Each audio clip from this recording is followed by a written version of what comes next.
My parents are both engineers, and so it's like a family business sort of situation. That's the thing I was told to go do when I was 10, like learn how to write code. Well, first off, that's pretty ballsy just to quit your job. A lot of people have trouble doing that without some type of security or a Mhm. side income. And the real answer is like you should message like 1,000 people on LinkedIn instead of doing that, especially if you're building a B2B company.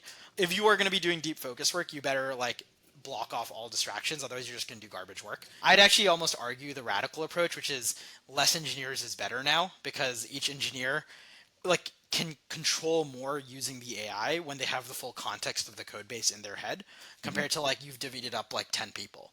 Viscerally feel when a client is unhappy, right? I remember like when we had our first like churn, it was literally only for 40 bucks a month.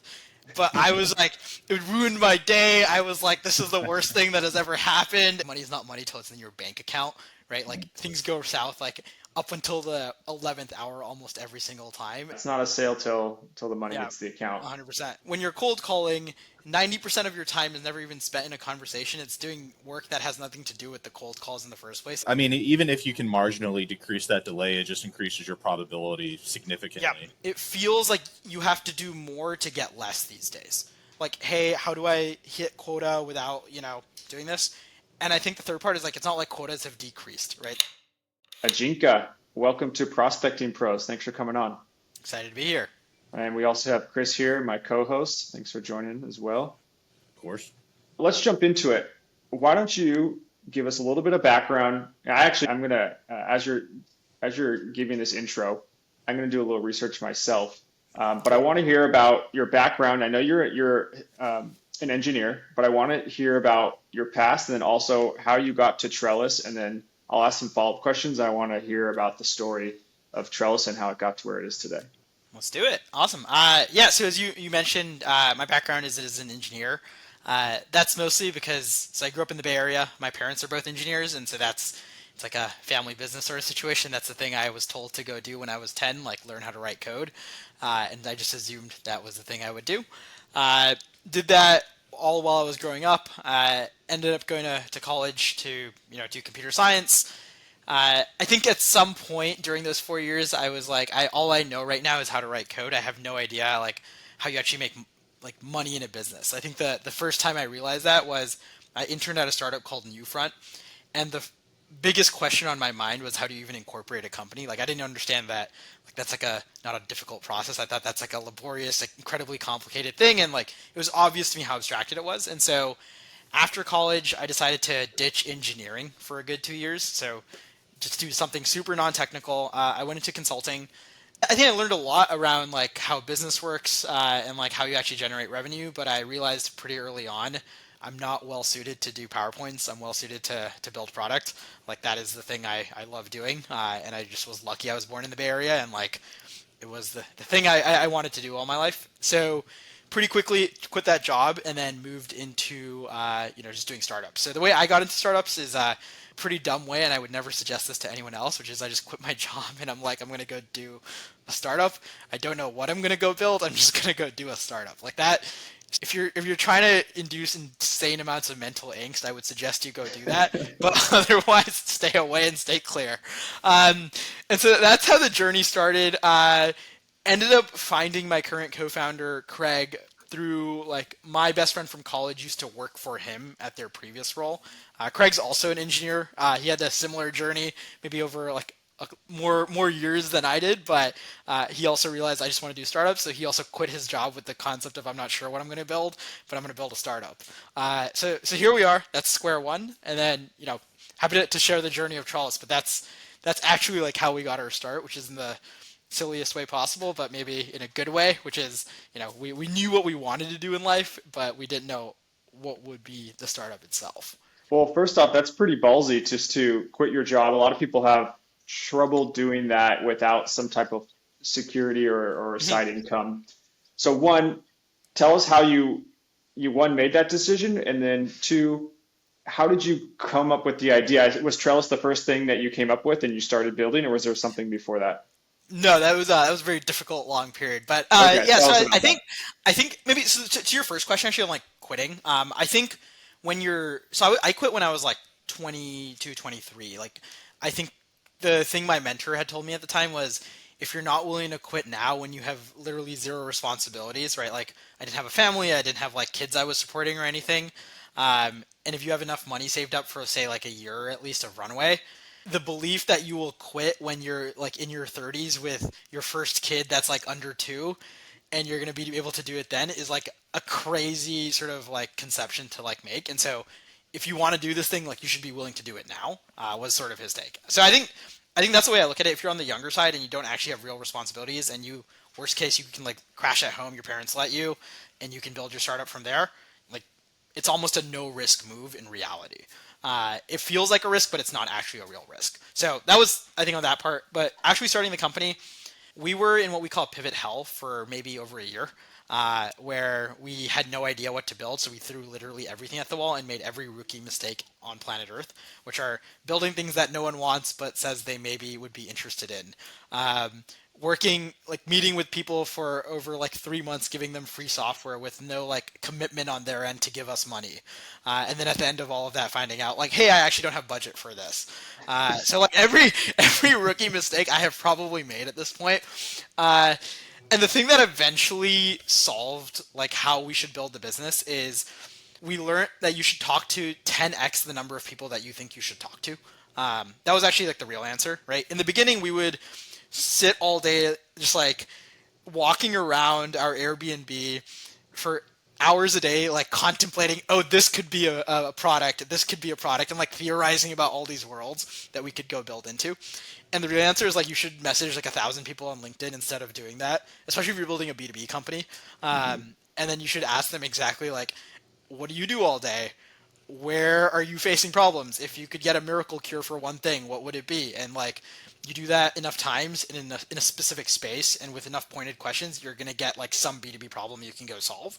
Now, if you're building like, you know, an Elon type company and like going to space or something, you probably can't go ask like 1,000 people who are on LinkedIn and doing sales like, hey, what did my rocket company go do? But like we were obviously not building that sort of company. We were building a B2B company. And so that was the real solve. So we, around 6 months in, we're like, screw it. No more theorizing. Let's talk to everyone on planet Earth that we can. We messaged hundreds of customer success leaders, product leaders, sales leaders. We gelled with salespeople. They were like super down to try software. If it like even gave them some sort of marginal edge, which was awesome. They were very chill. And then they were very direct. They were like, hey, if you did this thing for me, it's worth this much money. If you don't do this thing for me, like, I don't care. They understood sales. So we didn't have to like be like all clever or anything. They're like, this is what we care about. And yeah, that was the start. The actual initial idea, I think, was okay. Basically, we met some sales influencer who was like cold calling is making a comeback, and we're like, we're gonna stick with that, and then we just did it for the last like 2.5. Well, he was right. He was right. He was totally right. I think we were like, it makes sense, like the arguments he's putting, so let's just go for it.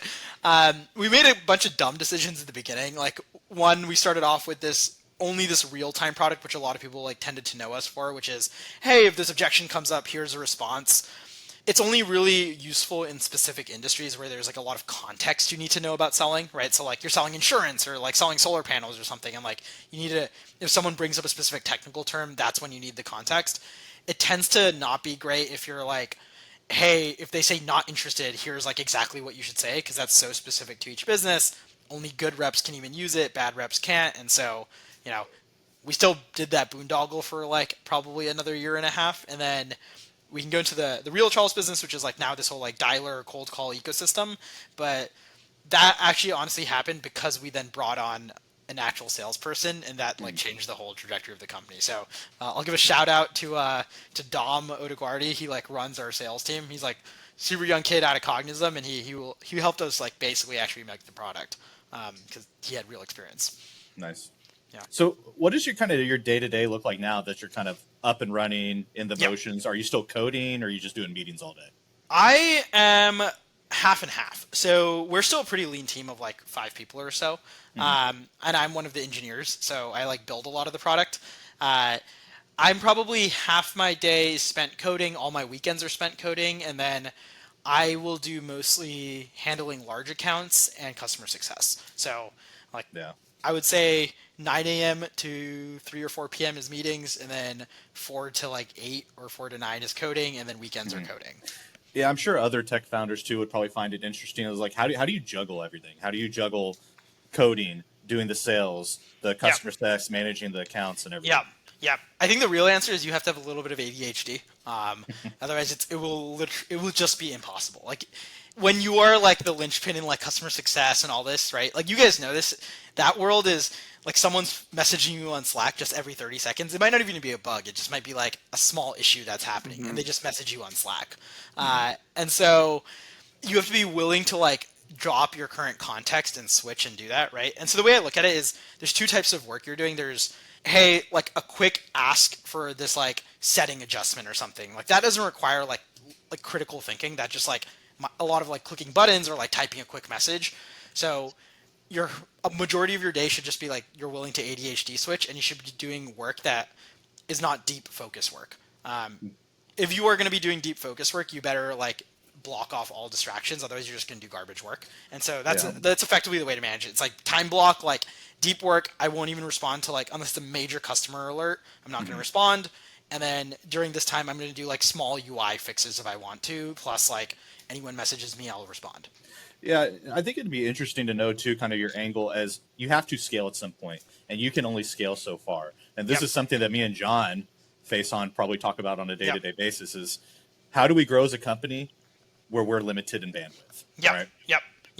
So there's two things, right? So I think if you look at it from like a founder's perspective, there's effectively two parts of the business that really matter here. There's one like us doing like building the product, and then us selling the product. Like if we get both of those right, we're gonna succeed. I think building the product, the game has honestly changed quite a bit because of these new AI tools. So you do not need as many engineers. I'd actually almost argue the radical approach, which is less engineers is better now because each engineer like can control more using the AI when they have the full context of the code base in their head compared to like you've divvied it up like 10 people. So I think the scaling part on engineers is actually getting solved weirdly because of this like AI ability that you get. So the way I can put this right is in the first 2 years of Trellis, we maybe would ship like a major feature a month or like a major change a month. We can now probably do that on order of like 2 a week if we need to because of like the new AI Code 10 tools that are available. Well, I personally noticed you guys are a pretty quick team, which I was impressed with. You know, I would agree. we asked for something, they're like, yeah, it's done. You're like, all right. Every time I message you, you respond very quick.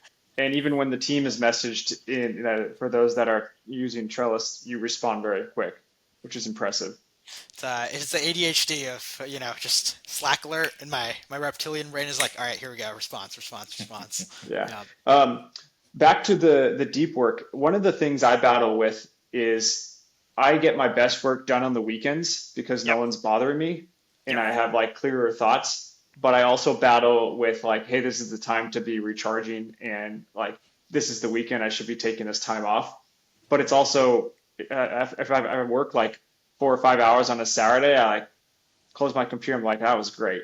That was good. Yep. Like I felt like I got some good stuff done. So battle, but it's or like Slack. Like right now, like I close Slack because I just don't want the distractions.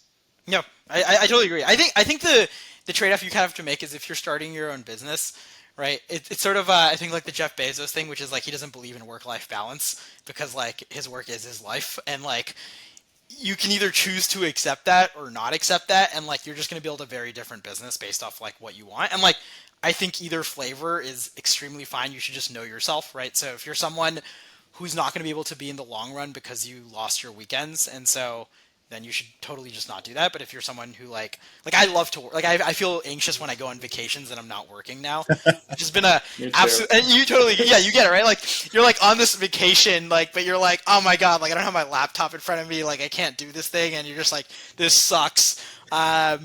And I can't tell if that's like a bad thing that has now been wired into my brain or that's just like the state of reality now. And so we're living it. It's a constant struggle. I just got back from Mexico. I'm sitting in a fucking cabana, just sitting there working while looking at the beach. You know, it's almost like an addiction too.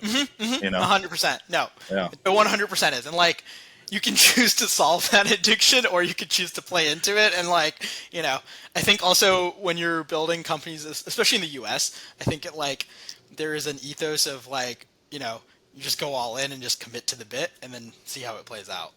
Yeah. I think you're right, though. I think it builds a more quality company. is I know before it was like, okay, we need to hire 1 million people because we got funding and we Yep. need to delegate 1 million different tasks. And then the founder steps back and then quality dissipates. And Yep. I think that's, there's a strong argument that if you want to run it right, you got to be involved. Yeah, I mean, I think that's totally true, right? Like, also, like, who's gonna care the most, honestly, right? Like, I think, I think people you hire, like, if you hire great talent, like, they're gonna care, but no one will ever, like, hopefully care as much as you do. I think you, like, messed up if, like, you don't care enough about your business if someone else cares about your business more than you. Like, that's, like, a weird situation, and so just really feel when a client is unhappy, right? Or like I remember like when we had our first like churn, it was literally only for $40 a month. But I was like, it ruined my day. I was like, this is the worst thing that has ever happened. And like, it's obviously not real, like in the grand scale of things, it's not like real money that you're like churning, but my God, like the feelings you get from that are like, they stick with you. Yeah. Well, I think it shows you care when you have the high of when you make a sale and a client comes on, and you get the low of when they turn off. It's like, Yep. you can't let it bother you that much, but Yep. it does. Yeah. You have to play it a little. I think you have like sometimes play into it, and then like, but otherwise you can't let it occupy your mind, as you said. Otherwise you'll get nothing done, essentially. Yeah. So, question for you so you're funded by YC. Yep. They're considered one of the top companies out there. Tell us about how you got to the position, your application process, and then getting accepted, because I think it's like only 1% to 2% of companies actually get accepted. Yeah. So tell us about that and why what did they see in the vision of Trellis? Yeah, so we applied with like some random idea we had seen in a research lab, honestly, it's just so diverse from what the company eventually became. It was something about like data, like analytics, things like that.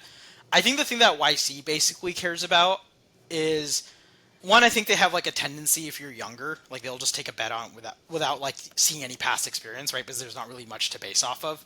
I think two, they really care if you have technical talent. So I would say for folks when they're considering applying to YC, like, you should think about like your technical ability, right? Especially like in today's age where it's easier than ever to build things. But like if you have technical ability, you can build faster. Like that's what they really care about. They care about, are you ability to like learn quickly? And I think the secret third one that people don't really do is like, you can get referred into YC. You can like ask people to give you referrals. And it's like a weird meta where that's actually beneficial because it shows you have hustle as a founder. Like you're willing to go and ask people to go do that, right? Like it's like little things like that a lot of engineers won't do, that you can go and like improve your odds for getting in. At the end of the day though, it's like there's a hard filter. I think we got in partly because, like we went to good schools. That was like honestly like a real part that played into it. Like good roles historically, we were both like very deep into like the engineering field, and like that was like honestly like I think nail in the coffin. Oh, and we got a bunch of referrals. So like I think those four things in combination, you're looking at reasonable odds, and then don't mess up the interview. Is it just a one-time interview? It's a 5-minute interview, and then you're in or out. That's it. Really? Yeah. And are you happy like that you got the funding and you went that route, or did you feel like maybe you could have, like, has it really helped catapult forward the business, or is it something where you could have maybe stuck it out on your own and bootstrapped it? Yeah. So I think if I look back on like building the company with what I know now, it's like not clear to me that it's necessary.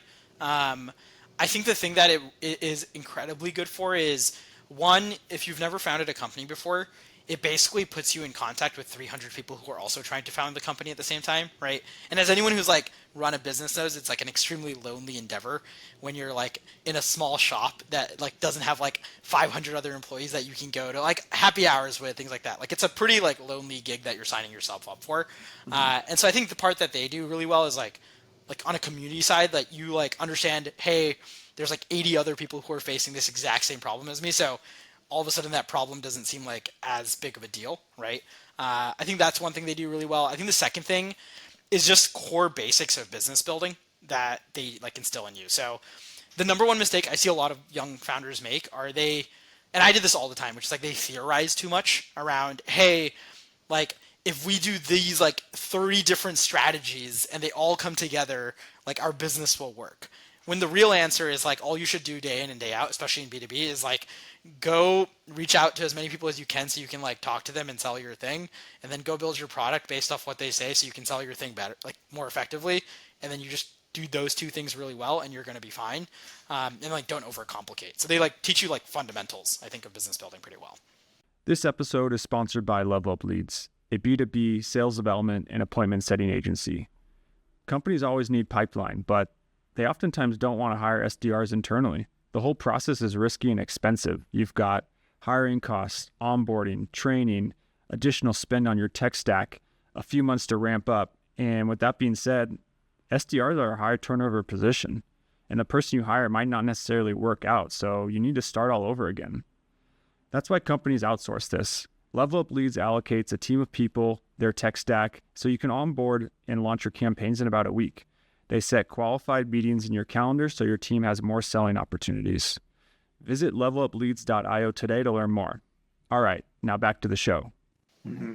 Yeah, I think for us, if we hadn't pivoted and listened to our customers, like we'd just be in the dust right now. But it's like, I'm very thankful it's benefited us by listening to what not only seeing trends in the market, but also listening to our clients and who are genuinely saying something out of either a need or they see it as a potential for us, because we've built some solid relationships over time, and it's really helped grow the business. Whereas if I had, there was a time where I was email only, and emails just become harder and harder. And imagine if we never pivoted. So I think what you're saying is so important, that you can talk to customers and get their feedback. Like, hey, what's this one thing? How much would you be paying? What would you be willing to pay for this if you had that as a solution? Something like exactly. that. Yeah. And like, at the end of the day, you also need to meet the brass tacks, right? Of like, are they going to give you your money? Like, I think a lot of people will be like, hey, we'll give you like X dollars, but like, can you actually get them to give, like, as anyone in sales know, like money is not money till it's in your bank account, right? Like things go south, like up until the 11th hour, almost every single time. And so I think you also have to like stay laser focused on, hey, you told me you'd pay like $1,000 a month for that. Are you like actually going to go pay that? Like, here's a Stripe link. Like, let's see it. Yeah. Yeah. It's not a sale till the money hits the account. 100%. Yeah. We've had some situations over time where contracts were signed and then something happens and the company went south quick, and you had to come up with a solution. So even with contract signs, it's still not necessarily a done deal. So one thing I find really interesting about your background is, as a technical founder, we work with a lot of them, but you're a part of a bunch of sales communities, and I can see you're very focused on that, which is not that normal, because when we work with a lot of technical founders, they tend to think they know what is best, and they want to have the script be a certain way, but they've never made a cold call in their life. And so I find that really a great thing, that you have all that experience and you're in those communities. So at the end of the day, you can figure out a better way to sell your company. Like, how did you, as a technical founder, get into those? And tell me about that. So I think this goes back to like basically when we brought on Dom. So like, to give you a little bit of context, up until that point, Trellis was basically live call transcripts, and maybe it will tell you a suggestion randomly during your cold calls. We were total charlatans. Like, we didn't have any understanding of what a good cold call was, so we were just like winging it at that point. And so when we brought on Dom, I think the biggest lesson is we brought him up to New York, and then we just kind of watched him place cold calls for like 2 hours.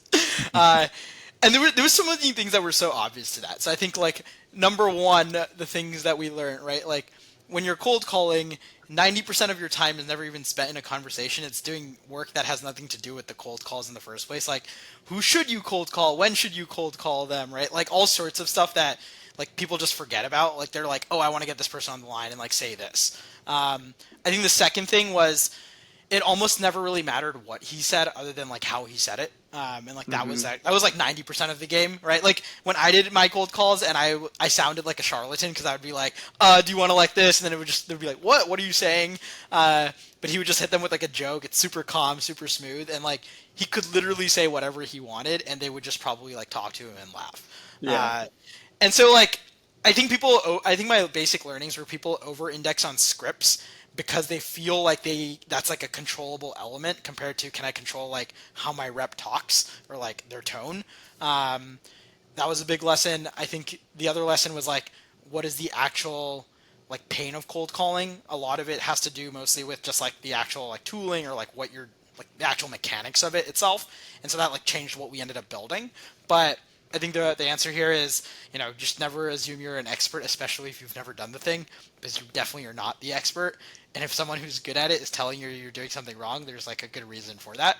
I think engineers also in particular, because they're so like analytically like like thinking about everything, they don't actually take into value like the tonality of how you speak when you're placing a cold call. Like that's actually not even like a consideration oftentimes for them. Like whenever I talk to founders who are doing this, they're like, if I say this one thing, it's gonna like convert. It has nothing to do with if I say it well, it's gonna convert.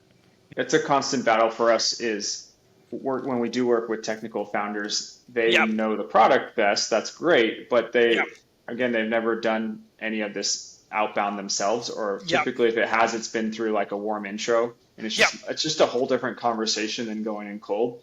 And so meeting them in the middle is always a tough thing. And then they overanalyze everything to the point 100%. Where the things they're asking for don't actually equate to anything. It's just like, okay, I'll send you these numbers and we'll do nothing with it. It's not even numbers. It's just like these, like it's overanalyzing stuff that's not really that important. Yeah, no, 100%. I totally agree. So tell us about, who are your current clients today? Like, what are you going after? Agencies like ourselves, or are you looking for SMBs? Like, tell us who's your sweet spot right now. Yeah. So I would say it's probably a mix of agencies and SMB to lower mid-market. So anyone who's doing that sort of like cold calling, that tends to be like where we play well right now. So like anyone who is, looking to place, say, on the order of 100 to 300 or like anything north of that in terms of dial volume per rep, we will be like a sweet spot there. So that's like one angle. And then we have a whole separate business stream that is like more from like the historic product that we built, which is I have 100 agents placing calls and I need a way to like monitor and like check quality against that. It's much more like call center-esque. And so that's like the second part of the business, which is like more from that first arm we built out. Mm-hmm. But that's like effectively the way we play. And I think the reason we play well in this space is, we're a small team. So I think when you go and do an enterprise sales motion, it's like a much more difficult process if you're a smaller team to like essentially get approval for like a 1,000 person like enterprise contract. Like you can, and we've done it in like certain instances, but like the place you want to play are like fast moving contracts where folks are sort of just willing to try the software, adopt it, and like it's a much faster sell. They see the obvious ROI on it because they have like smaller reps teams that can actually handle that dial volume. And so that's sort of where we play. I think something that would be good too is just for people that watch this that don't know Trellis is like, what does your product actually do? Yeah. No, that's great. So basic premise is we provide parallel dialing, but we do it inside your platform of choice. So, right, like if you're familiar with parallel dialers, there's like the Orem, the Nooks of the world that are like the more well-known ones. You can dial up to, 3-5 people at the same time. Whoever picks up and says hello first, you get connected into that conversation. Entire premise of it is essentially, instead of listening to ringtones, be in calls more often. There's pros to like how much parallel dialing you should do versus not, and like there's a whole community of people who are anti it, like the 𝐸&x folks, and I think they have some good reasons on it, but we can get into that later. But essentially that's the premise, like dial 3x the number of people that you're generally dialing and have more calls. Our entire premise is like we're gonna take that software, but we're gonna put it inside HubSpot. We're gonna put it inside Outreach, SalesLoft, Ample Market, like we're doing Clay now. So we're going to just bring the dialer to you. Mm-hmm. The reason for that is, as a manager, you guys know this, like when you purchase HubSpot or you purchase a sales engagement platform, you've probably dropped like a reasonable 50 to 100K at least on that software for like implementing it, getting all your data set up, getting everything like configured in the right way that you want. And like the next thing you're going to say is, hey, I'm going to have all my reps like leave this system and now go to this other tool to actually do their work. It's kind of a strange world to live in, but people make that acceptance because the dialer gives them so much more efficiency. And our view is, hey, like don't even like think about having to context switch. Let's just bring the dialer to where you live, and we're going to do it there. So that's the part that I think people really enjoy, which is, hey, we're inside Apollo still. Like we don't need to think about where do I look for this piece of information that I use on my calls. Like it's just going to be there where you're used to it. That's effectively how we've played the game, which is like we're unique in that we're the only ones who do it embedded. And it's because of, our Chrome extension, and we can do a lot of cool things using the Chrome extension. One thing I noticed with Trellis 2 compared to other parallel dialers is the delay. The delay is very small, if any, which I thought was kind of impressive because, Orem and Nooks, they do have a delay, and it's notable. Yeah. How'd you do that? So there's kind of two fun parts about it, right? So because we were building a real-time coaching business for like the longest time in our life, we actually had to build models that detected if there's a human on the other end, so we could coach you on that instead of a voicemail. So we secretly ended up building models and learning how to manage real-time like streams really fast because of the coaching business. And so we actually already had the models ready for like predicting if a human is on the other end, almost like the day we began building a parallel dialer. So like we were like really well set up from a data side and like modeling side to like make that work. I think the second part is like our core strength is we are engineers at heart. Like we're all just like very technical people, and like that's the thing we're laser focused on. So like the part you're talking about latency, like that's all, like when we think about the parallel dialer right now, like all we work on is basically thinking about how to bring that latency essentially down to zero. Okay. That's like because at the end of the day, if we do that and we give you a better dialing experience, like you're gonna want to use this over any other tool probably. I mean, even if you can marginally decrease that delay, it just increases your probability significantly. But what I'm gathering from what you said is your engineering team is just better than the other companies. we think it's pretty good. Coming out of MIT. I would say I think Nooks has a pretty strong engineering team for what it's worth. There are a bunch of Stanford people over there, but I do think they because they're now building a platform essentially. Like if you go to their website, it doesn't even say like it's a dialer anymore. A lot of their talent is focused on basically building a Clay competitor at this point. So that's sort of how they do it. I'm sure you're talking to a lot of sales teams these days. What are some of the things that are coming out from those conversations in terms of either pain points, things they're seeing in the market? What can you share, since us too, we're talking to a lot of sales teams, but I'm curious to get your point of view. Yeah, I would say like there's probably 2 or 3 big things. The first is insane tool fatigue.